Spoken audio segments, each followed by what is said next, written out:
Good afternoon, it's Pastor Marty from the Afternoon Drive. You know, there's an old song, what a difference a day makes. Yesterday, the media was all caught up in the little banter back and forth between George Conway, the husband of Kellyanne Conway, and President Trump.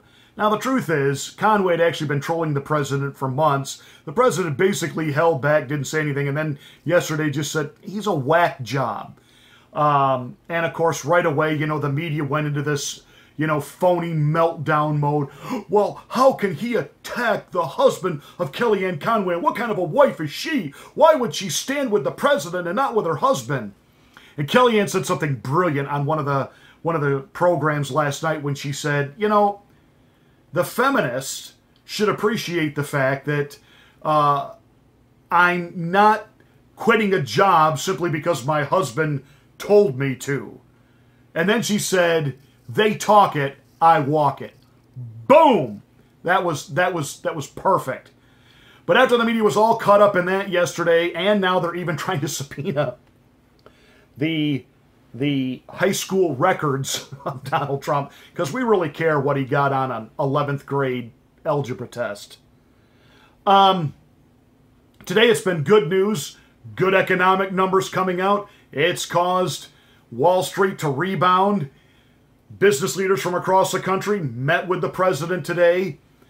But today, the president signed an executive order that basically, if you are a public university receiving government grants in the area of education and science, and you want to keep receiving those grants, and there's about $35 billion in that pot that colleges are trying to get their hands on. Well, if you want that, you got to advocate free speech on the campus. No more safe zones, no more trigger words, no more limiting the free expression of the First Amendment.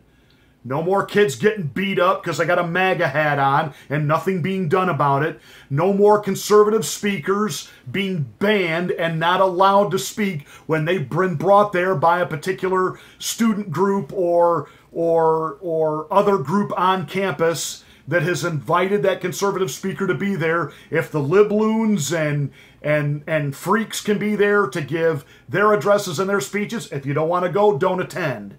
If you don't want to hear them, see them, don't buy a ticket, don't go to the event. Well, the same is now true for conservatives. Conservative groups on campus that want to bring in a Dinesh D'Souza or a Ben Shapiro can do so without fear of repercussion. At least that's what this executive order states. Now we'll see how many of these universities go judge shopping. Well, you gotta give them that money. You can't say they can't have that money if they don't deny free speech. You can't do that. What this does prove, though, is for years the liberals tried to make it that it was the conservatives that were suppressing free speech. It was the conservatives that didn't want adult content on television. They were walking all over the First Amendment. They were not allowing you to say what you were thinking, what you were feeling. It was the conservatives, and yet now we have case after case where that is simply not the case. It is the liberals who cannot deal with opinions they don't agree with. Case in point, social media platforms. Every day, conservative voices are being muted on Twitter, on Facebook, on YouTube. Devin Nunes has a lawsuit against Twitter right now over shadow banning. YouTube is notorious now for playing with the algorithm so that content like this never comes up to the top. If you don't know about this program, if you haven't hit the bell to receive the notification, you don't even know I'm here. And many of you that do subscribe or know I'm here, the only way this grows is for you to share it. For you to help get the message out there. Because the algorithm works against a program like this. Case in point would be a content creator like Mark Dice, who's got well over 1 million subscribers. He can put out a video on a topic. It will get 100,000 views in the matter of a few hours, yet he never comes up in the algorithm, ever. So unless you know about him or somebody turns you on to him, you don't know he's there. And yet, if you type in a particular subject matter that he probably has a video on, all these other, PMSNBC, CBS, all these other left-leaning videos will pop up. Some will have a couple hundred views, some will have 1,000 views. Here's Mark Dice, he'll have that same content, he's got 250,000 views, but he doesn't come up in a list anywhere. It's time to start regulating the 3 major social media platforms, Twitter, Facebook, and YouTube, like you would a public utility. And I'm serious about that. I know they were private companies, and I am a capitalist, and I am a free market capitalist.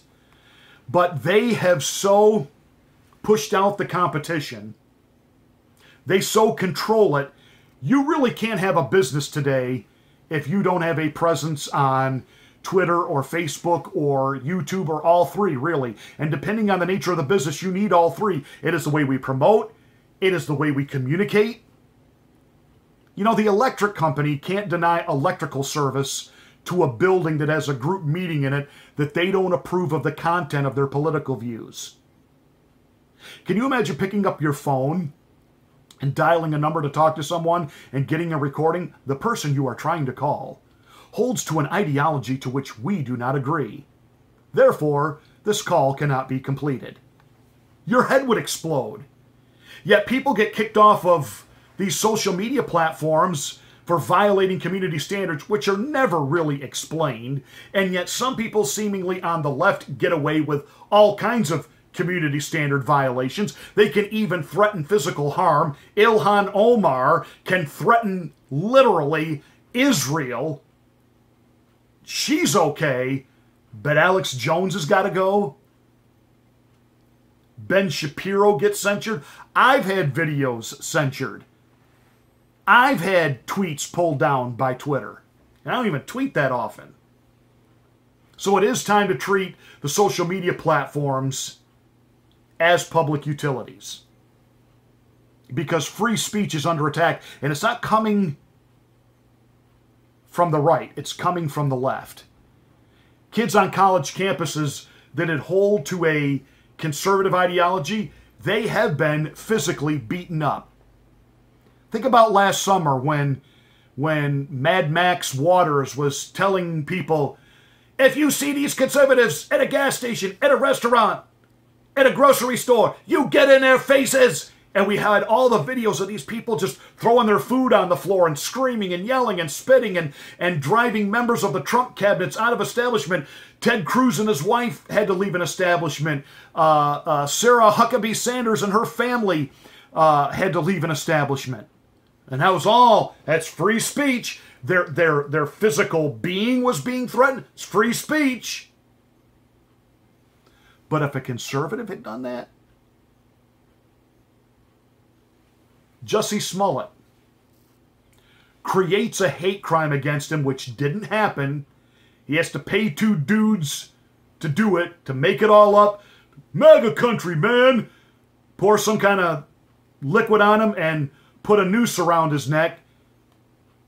Because he's got to create the violence that the LGBT community say they face on a daily basis.